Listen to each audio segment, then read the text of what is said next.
বিএনপির প্রতিষ্ঠাতা শহীদ রাষ্ট্রপতি জিয়াউর রহমানের 89তম জন্মবার্ষিকী উপলক্ষে গফরগাঁও উপজেলার রসুলপুর ইউনিয়ন স্বেচ্ছাসেবক দলের দোয়া ও মিলাদ মাহফিল অনুষ্ঠিত হয়েছে।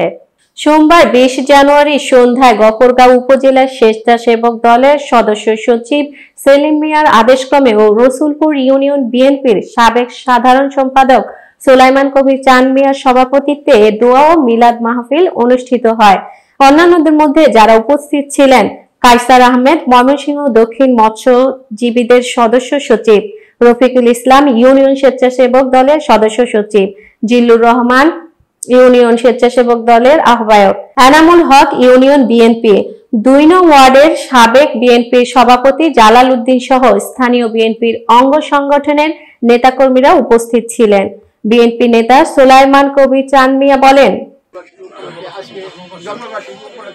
আলোচনার সভার সম্মানিত নেতৃবর্গ, একটা কথাই বলতে চাই, রসুলপুর ইউনিয়নে আপনারা হয়তো সবাই অবগত আছেন, বিগত দিনে আমরা অনেক নিয়োজিত অত্যাচারিত, আমরা ওই লাইনে যাইতে চাই না। আজকে ওটা অনেক ব্যাপার, অনেক হিস্টোরি আছে, আপনারা হয়তো জানেন।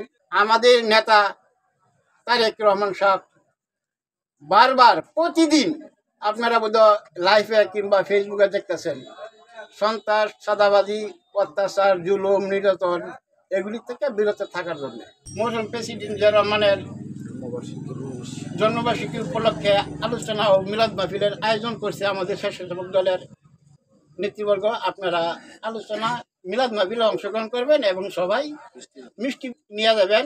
মিলাদ ও দোয়া মাহফিলে শহীদ রাষ্ট্রপতি জিয়াউর রহমানের আত্মার মাগফিরাত কামনা এবং বেগম খালেদা জিয়ার রোগ মুক্তি কামনা করে বিশেষ মোনাজাতের মধ্য দিয়ে সমাপ্ত করা হয়।